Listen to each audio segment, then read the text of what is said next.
Assalamualaikum warahmatullahi wabarakatuh. Waalaikumsalam, silakan masuk.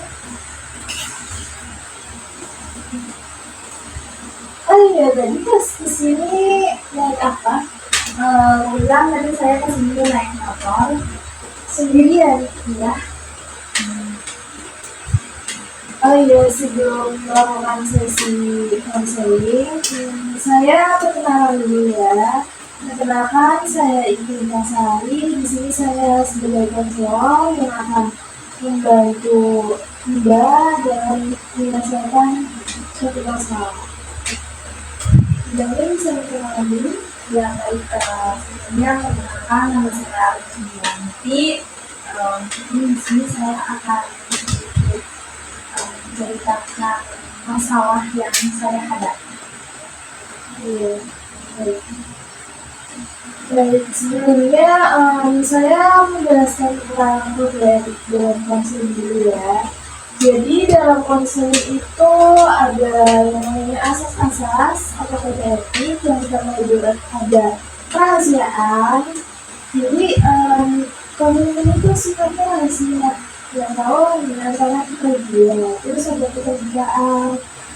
Mbak Arin ini harus terbuka menceritakan semua masalahnya, harus terbuka masalahnya, harus ya percaya saya. Oke, baik, langsung ke ini.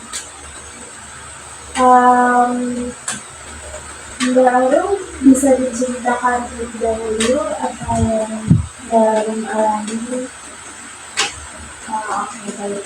Jadi kan saya kesini kuliah itu merantau ya. Asli saya itu dari Sunda, asli Sunda. Ya. Mungkin masalah yang saya hadapi ketika saya datang pertama kali ke sini dalam komunikasi dan bahasanya. Tentunya, iya betul. Tentunya kan kalau bahasa di Sunda itu memakai bahasa Sunda. Sedangkan kalau di sini yang tentunya itu ya pakai bahasa Jawa. Nah kemungkinan besar saya pribadi tidak memahami apa itu bahasa Jawa. Maksudnya tidak orang mengatakan dengan bahasa Jawa, saya tidak memahami karena saya asli Sunda. Dengan cara itu, ketika saya masuk ke pondok, ada beberapa orang yang menggunakan bahasa Jawa. Di sana masalah buat saya, gimana caranya saya untuk memahami bahasa mereka dan gimana caranya saya juga untuk bisa bisa menjawab bahasa itu dengan baik dan benar gitu kan. Tidak pakai bahasa Indonesia, saya juga pengen bahasa Jawa gitu. Cuman masalahnya itu saya susah untuk memahami bahasanya mereka. Berarti baru ini berusaha untuk mengikuti teman-teman yang bahasanya bahasa Jawa walaupun baru sebenarnya ya susah gitu. Iya betul. Mungkin gimana ya? Karena mungkin di sini juga ada yang bahasanya Sunda. Cuman kan kalau di daerah saya pribadi Sundanya Sunda Mas. Tetapi kan kalau di ada sebagian daerah itu orangnya Sunda kasar. Jadi ya lumayan kaget juga pas dengar orang ngomong pakai Sunda kasar ke orang yang dewasa itu lebih kayak kok nggak ada sopan santunnya gitu. Kalau di bahasa Jawa sendiri kan ada bahasa kromo sama ngapaknya. Iya. Kalau bahasa ngapaknya saya sendiri bisa memahami, cuman lebih ke sulit untuk bicara ketika orang-orang tapi nggak bisa. Iya betul. Tapi kalau misalnya bahasa Jawanya yang kromo, saya paham, cuman nggak bisa mengartikan secara sebenarnya, hanya intinya saja. Baru itu kamu sudah berapa lama? Kebetulan merantau itu baru ini dari awal masuk kuliah, mungkin udah ada 1 tahun. 1 tahun. Selama 1 tahun itu mempelajari bahasa Jawa? Ya, karena kebanyakan teman-teman ngomongnya bahasa Jawa. Jadi otomatis saya sendiri butuh waktu untuk memahami itu ya sekitar 1 atau 2 minggu lah ya, dalam memahami bahasa Jawa sendiri. Sejauh ini udah tahu bahasa Jawa atau masih kayak dulu itu susah dipahami? Kalau ngomong bahasa Jawa udah bisa memahami. Tapi kalau misal kayak ada yang nggak hafal bahasanya, mungkin agak keluh, agak susah juga buat ngucapinnya. Iya betul, apalagi Jawa ini kan tiap daerah beda-beda. Kayak saya nih, saya Brebes. Saya juga merantau di Purwokerto, ternyata bahasa Jawanya juga beda. Kayak saya baru aja dengar kata-kata betul. Ternyata betul itu artinya sampai. Kalau di saya itu anjur. Jadi emang bahasa Jawa itu ya sedikit sulit dipahami. Ya, itu sih masalahnya. Yang tadi Mbak Ike omongin, sulit dipahaminya mungkin bagi orang yang betul-betul baru pertama. Sedangkan saya ada saudara juga dari sini, jadi ya butuh waktu untuk memahami 1 sampai 2 mingguan lah, insya Allah gitu. Berarti untuk percakapan secara umum lebih bahasa Indonesia ya? Iya. Untuk kedepannya baru pengennya gimana? Kedepannya kayaknya menyesuaikan deh, menyesuaikan dalam artian ketika saya dihadapi dengan orang-orang yang emang benar-benar ngomong bahasa Jawa, dan ketika itu saya bisa ngomong Jawa, insya Allah saya menyesuaikannya. Tapi ketika emang satu sama lainnya itu tidak bisa bicara Jawa, berarti ya bahasa Indonesia. Iya, gitu. Iya, lebih baik begitu Mbak. Soalnya kalau kita bisa memaksakan diri, tapi kita masih belum tahu banyak, bakalan susah.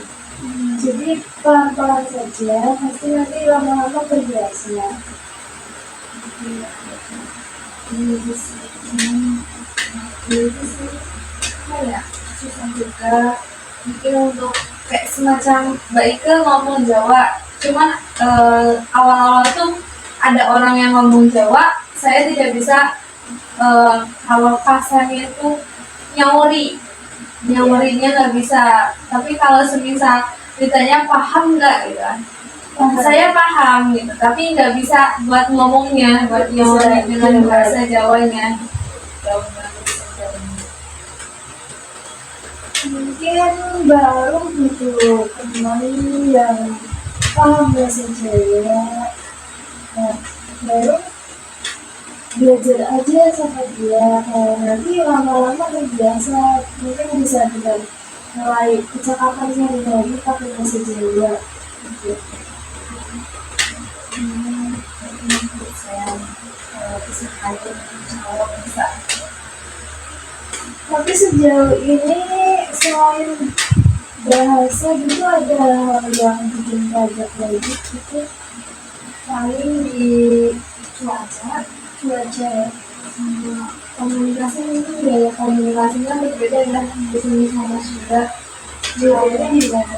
Kayak mungkin di sini agak kayak sukain gitu kan, maksudnya ngomongnya tuh kalau di Sunda kan ada adatnya, maksudnya ada itu yang ke atas itu harus gini. Di sini kan kalau Jawa, kalau yang bahasa apa ya, kromonya itu emang agak halus, tapi kalau di ngapamnya itu mungkin agak sedikit berbeda dengan Sunda.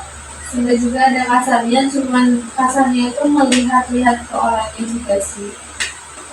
jadi mungkin itu yang bikin tadi di sini kan gampang banget ngomongnya kayak ceplas-ceplas. Iya. Kalau di Sunda kan kayak melihat dulu orangnya. Kalau misal orang itu tua, kita ngomong ceplas terus tuh kayak udah tertampar omongannya ya, pasti langsung diceramahin lah, apa dimarahin lah, apa gimana lagi. Tapi kan kalau di sini cuma teguran kecil doang. Iya. Sebenarnya kalau dalam budaya Jawa yang sebenarnya yang emang asli Jawa itu tuh pakainya bahasa kromo, kayak misal dari anak ke orang tua itu harus pakai kromo, kecuali dari orang tua ke anak dari itu boleh ngakak. Cuma karena perkembangan zaman akhirnya kebanyakan itu kayak yang makanya ngakak, dan kesetaraan itu tuh semakin kesini semakin menghilang gitu. Paling hanya beberapa orang yang masih melakukan ya.